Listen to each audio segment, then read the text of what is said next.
In this video, I'm going to help you how to prepare your job interview as a mid-career level planning engineer, because on daily basis, there are too many questions out there that we are as an engineer already having 3 to 5 years of experience.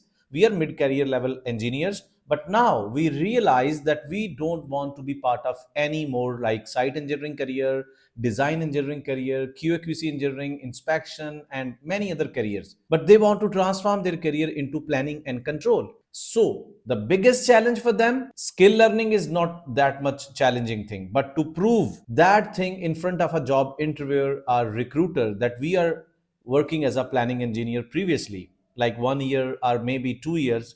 So this is a toughest situation. In this video, I'm going to help you people how to prepare yourself as a mid-career level planner. What are the ranges of questions which gonna be asked you by recruiters and how you have to answer them? Well, my name is Engineer Waqas Ahmed and I have been in this profession since last 15 years in Abu Dhabi in international biggest oil and gas projects, and I have trained 10,000 plus engineers in this domain, project planning and control. And I would request you people to subscribe this channel, because this channel is gonna bring you many more amazing videos, and moreover, if I'm gonna upload any video, you will get that link on time. So let's start. Mid-career planning engineers job interview is somehow different to the fresh planning engineers or junior planning engineers. Mid-career level planning engineers will be in the situation like companies or recruiters or managers are gonna ask them many things to prove their experience, like they have already been working in the field, because likewise their salary will be higher than junior planning engineers. So just keep this thing in your mind. Either you are going to transform your career, either you are working as a junior planner and you want to jump into some multinational company. Whatever questions I'm going to share with you people in this video gonna 100% help you.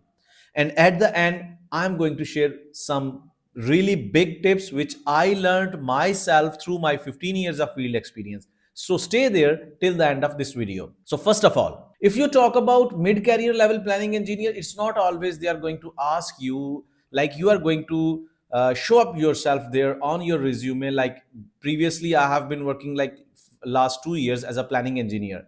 So they are not going to ask you only definitions. They are going to ask you narrative questions like what was the biggest lesson learned from your previous project? Now you have to narrate it. You have to give your experience in a statement. You have to give them a story that you have previously working on an oil and gas project, pipeline project, or building construction project. So before entering or stepping inside the job interview room, you have to make your own story. Like I have seen many people out there who have been working in the field as a planner, but when it comes to job interview, they could not even narrate their story. So it is not like something you have gone through you can make it. No, you have to prepare it before getting into the job interview, like your previous experience you have to put up there and relate that experience with the help of project management, project planning and control. I will give you a demonstration here. Sir, I was working in a company XYZ, and there I was appointed as a planning engineer on pipeline construction project. This was really big project and there was a big and very efficient project management control team. We had 10 million manpower for labor and 2 million non-labor manpower, and it was totally 2 years project. And as per FIDIC, the project was EPCM, and you know that EPCM there are multiple subcontractors. Like this, you have to explain your project salient feature, and meanwhile you have to tell the lesson learned. Like over the period of time, we got that procurement is the biggest thing on which your project success is gonna rely on. And the moreover your teamwork, right? You just mentioned some story that out of your project there was a situation when your construction team was not integrated with your design team. Some drawings were delayed, and due to that our project suffered in a longer way. So that was our biggest lesson learned. So actually the things like this, when you are going to narrate your project story, it is going to give confidence to recruiter that that guy is going to pick a right candidate, right? So that is the first thing. You should know how to explain your previous project story. Then next question, that guy is can take one slice out of your story, that how was your manpower deployment strategy, how much labor hours, non-labor hours, which I explained in my previous answer. But you have to be precise whenever you are going to show up as a mid-career level planning engineer. Always expect such kind of questions will be put up there by recruiters. So you have to prepare your own story, like in terms of this aspect. Like if I talk about manpower, machinery, or specific situation, steel tonnage, that in every project there is a portion of steel tonnage, that how many tons steel have been utilized. So such kind of things should be on your fingertips. And moreover, when they ask you about your manpower or non-labor or material or commodity curves, as a mid-career level planning engineer, you should explain the behavior, like my manpower requirement over the period of my project timeline, it was kind of backloaded. Like if I talk about backloaded, it means at the end, later part of my project, there was much more requirement of labor. Or front loaded, in the early part of my project, there was much more requirement. Or triangular means it was in initial stage, it was less requirement, then there was a steep rise, and then at the end, it was slow down. So that is how you can explain them. It is triangular, backloaded, or front loaded. And then in the stats, like 1 million man hours or 2 million non-labor man hours, like that you have to prepare yourself. Then there is another story attached to your mid-career planning engineer experience, that what were the biggest challenges you faced in the recent projects. So there you can relate this one to the very common things, like procurement delays are the very common things over the construction projects and all that, like vendor delayed delivery of certain items, which got impact on your project construction activities, right? Drawings were delayed, land acquisition was delayed, and there were some dispute over some decisions, right? So you should just prepare in that aspect as well, in terms of challenges, right? Till now, so far, as a mid-career level planning engineer, these were your subjective narrative domains, where recruiter can engage you to explain about your previous project in terms of the salient features, in terms of requirement of manpower, material, machinery, and many other things which I have explained, right? Now, from this point to onward, there are many things as a mid-career level planning engineers you need to explain, like what is critical path method. The way you should learn about this thing when you are getting into learning Primavera P6 project planning control. And if you have already grip on this skill, just write in the comment section area about your discipline. Either you are a civil engineer, electrical, mechanical, just one time you have to write under this comment section area, so that my team will approach you and will give you the opportunity to attend my live free masterclass, where there are many amazing things, right? So in my trainings, I have explained this thing in very detailed way, that what is critical path method. Basically, critical path method, if I share with you Primavera P6 dashboard over here, and if I can put up over here, I have already explained these things in my trainings, that how to understand. And here we are. This is our critical path. And right now you can only see your red color activities, right? So here we are on Primavera P6 dashboard. Okay, see, now filter is applied, so all red color activities are going to be shown there. So these are interdependent activities which are going to make longest path in your project and having zero total float. So that path is called critical path. Critical path is actually going to define your project construction strategy. Over the this critical path, all the activities are going to carry zero float. And then there will be another question when you are going to say this word, what total float. Recruiter is kind of the person who's going to take another question out of your sentences. Well, okay, define total float. So total float is the property of non-critical activities. When you are going to apply critical path methodology, as a result of critical path methodology, you will be evaluating your project in two prospects, like there are critical activities, there are non-critical activities. Non-critical activities are going to possess total float. Now total float is the amount of time an activity can be delayed without delaying project duration. It is a flexibility, a relaxation, or a margin. Non-critical activities does not have any kind of this flexibility. They have to start on a certain date. You can't delay them. Whereas non-critical activities can have that margin. They either can be started on the date mentioned there, or there is parallel equivalent to the total float. Like if there are 10 days total float, it means you can delay that activity by that amount of days, right? So that is total float. So you have to understand. And if you think that you want to become or grow your career as a planning engineer, you are already working out there in the site as a some other job role you are performing, and you think that you can do well as a planning engineer, then there are many opportunities. But only thing, you have to understand Primavera P6. You need to understand process oriented things, documentations, and a best training environment where you can grow yourself within like 1 or 2 months, right? So my team is there.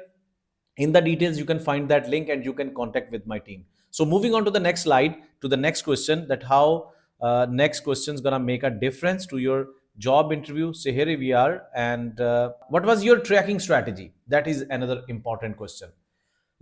This job interviewer who's going to hire you is now more interested to think and relate your personality with their upcoming task. Like we are in the mid of project, or we are going to start a new project. That is why they are hiring, right? So they are going to ask you, check you that what was the strategy on your previous project, if tracking strategy.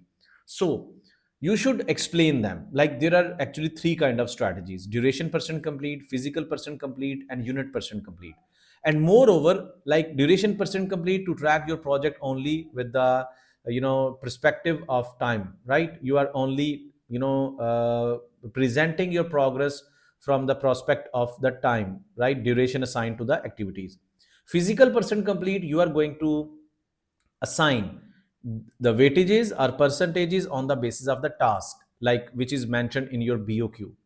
And unit percent complete is somehow on the basis of your man hours, which company is going to define. Now on the early stage, your company, client, or consultant are going to define within the contract document that what will be the this tracking strategy.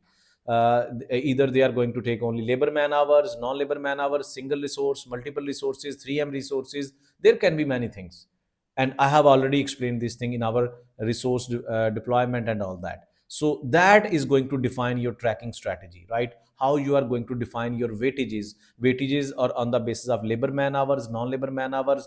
It can be on cost based. What are the tracking criterias? So that will be settled on the earlier part of the project scheduling and planning, right? So that is how you have to explain it.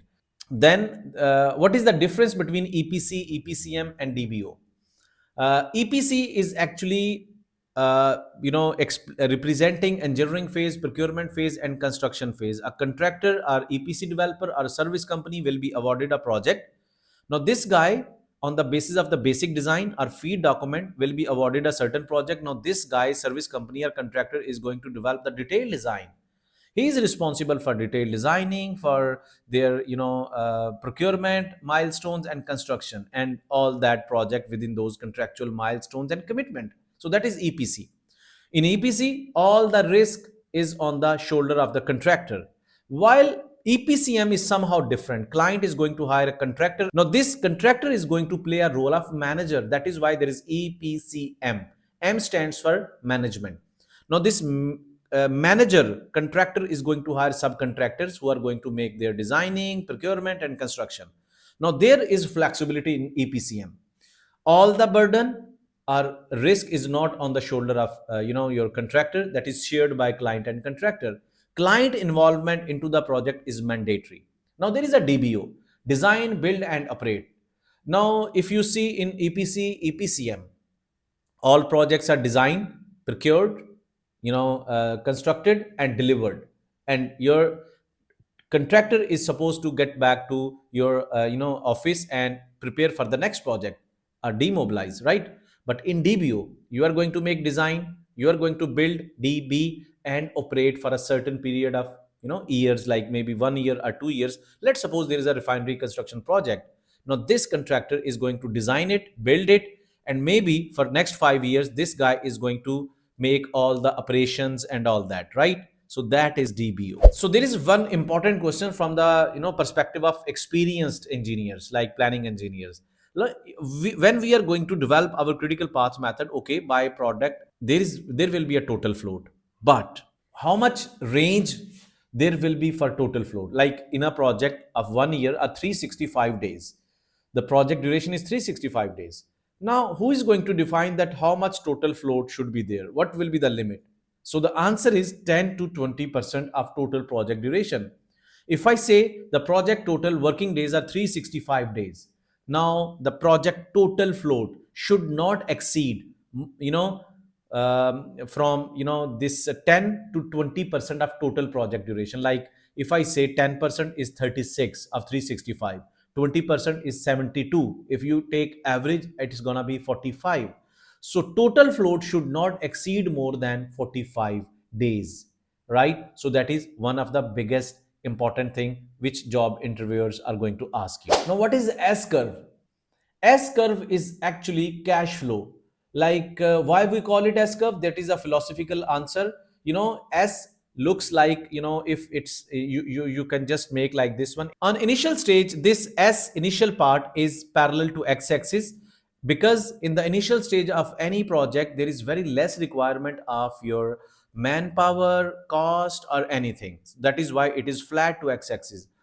After a certain number of months progress, it will steep rise. Like there are civil, electrical, mechanical, many works are gonna start at the same time in parallel strategy. So that is why there is a steep rise, and at the end again there is that is getting slower or flat to the x axis, right? Parallel to x axis, because at the end of every project there is less demand of resources or less cost consumption. That is why this is philosophical triangular S curve. That is why we call it S curve. And S curve is going to show you the cumulative consumption of money, cumulative requirement of cash flow, cumulative consumption of man hours. It depends how you are going to take that progress, right?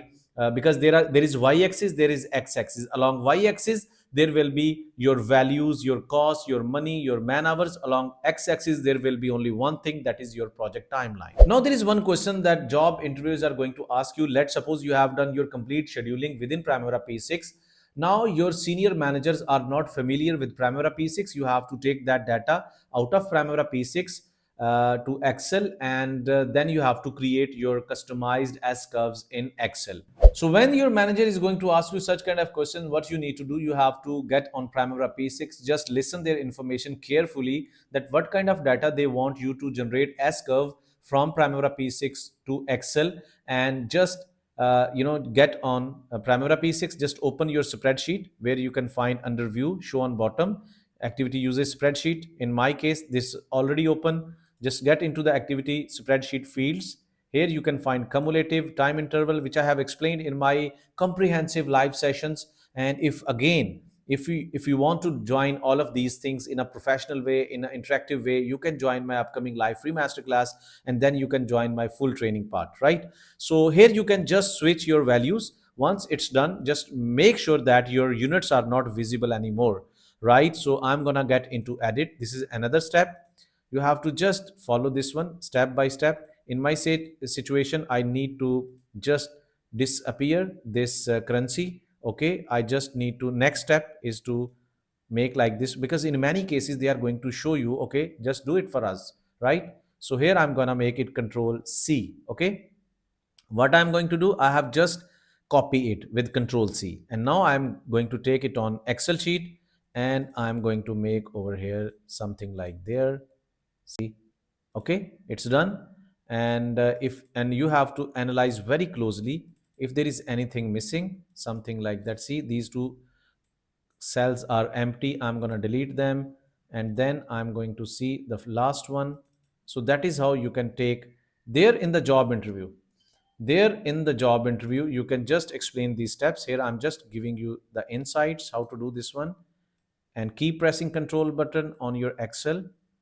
And in case they ask you to do on or perform these steps, so here is your S curve. See how simple it is. That is how you can take your data out of Primavera P6 and you can perform this within a few steps you are ready to go, right? So that is how. So what is activity code and cost account? Our project is based on the structure of WBS. WBS is actually different kind of phases, but activity code is the information on which we can segregate our project in more other ways, right? Like maybe the steel, maybe I'll share with you the things. Steel is being used in different sections in my project. Steel, concrete, there are many things, so I can generate activity codes which is only relevant to the activities in which steel will be used, in which welder will be utilized or deployed, in which any specific thing you can just consider. So I can generate one activity code and I can assign this activity code to all those activities in which that certain criteria is valid. After, later on, I just want to see only those activities which are carrying that factor. I can apply filter, I can go by group and sort by. So that is why activity code is going to help me to filter out my information in a very precise way. Same way, cost account.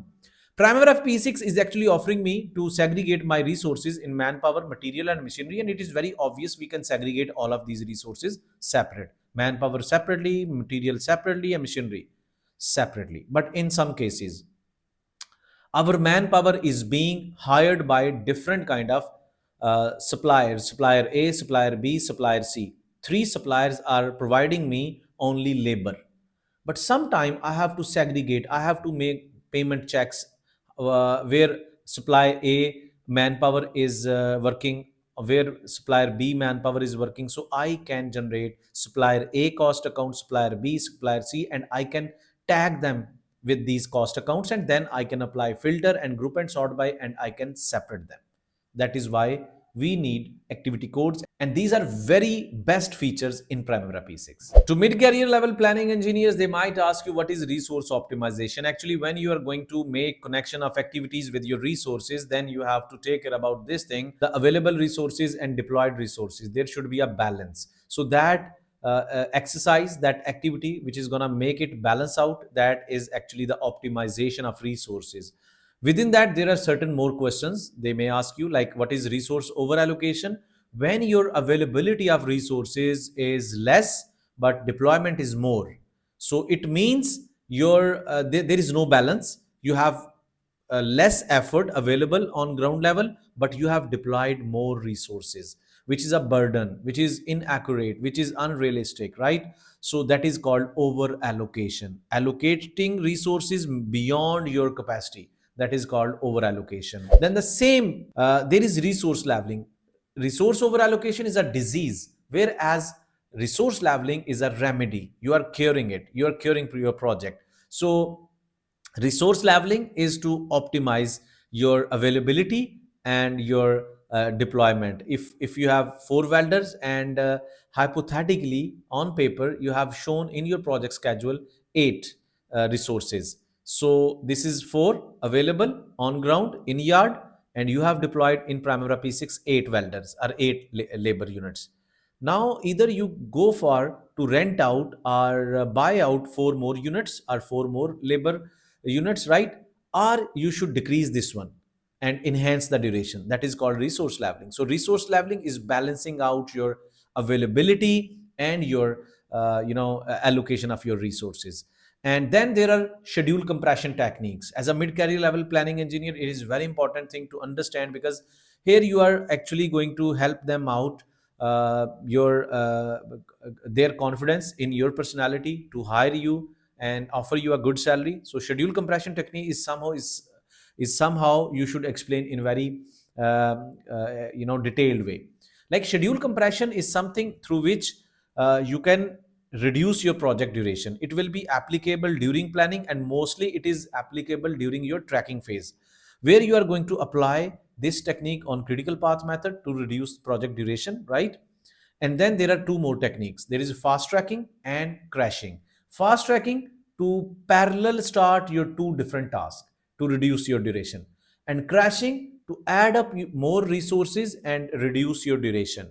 I have explained these things in very practical approach, way in my full live training sessions. And again, That is really worthy training. You must join, give a try, one opportunity to join this training for to grow your engineering job career. So schedule compression techniques are fast tracking and crashing, and how they're gonna operate, I have explained that one as well. So then what is difference between task dependent activities and resource dependent activities? Within Primavera P6, by default, every activity is task dependent. What does mean by task dependent? Task dependent activities dates are being defined by a common project calendar or global calendar, right? But resource dependent activities are dates are not defined by that global calendar. They are going to follow resource calendar. If you find your calendar under enterprises drop down window, you can find their global calendar, project calendar, and resource calendar. Resource calendar will be developed. It will resource dependent activities are, when you are going to create them, like shutdown projects, when your company is going to use shared resources. Your some specific resource like excavator is only available for 4 days for this site and 3 days for site B. So you are going to make their calendar, like for site A it is available on Tuesday, Wednesday, Thursday, and for site B it is going to be available for rest of the week, right? So now your project, this activity will be converted into resource dependent, and this activity will be attached with this excavator. Now this excavator is only available for 4 days, so this calendar is going to drive to define the dates. It will be considering rest of 3 days on which this excavator is not available on this site.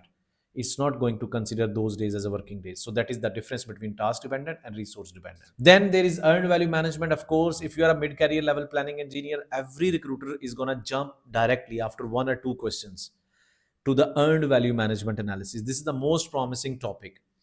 Earned value management is actually a project management technique through which you are going to define your project status. It is mostly relevant to prepare your project reporting systems. So this earned value management is going to be based on three values: planned value, earned value, and actual cost.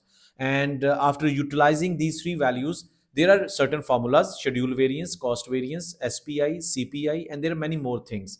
So this earned value management is very hot topic for recruiters and job interviewers. You should must prepare this one. This is not something you can prepare from Google. You must take some training in professional way so that you can understand this thing in practical way. So you should get back to earned value management topic, and you should grab this one, absorb this one, and go by the definitions and get practical exposure to pass your mid career planning engineer job interview. So if you are a person engineer who's just carrying your career as by the time and surroundings are going to give you the opportunities, but you inside down there you have a wish to transform your career as a planning engineer, then this is the right platform where I'm offering my practical exposure, amazing lessons, amazing interactive sessions, documentations, process oriented sessions, and you will become a very practical expert level planning engineer who can even prove themselves in the job interview that I have been working as a planning engineer. That is my guarantee if you're going to join my training sessions.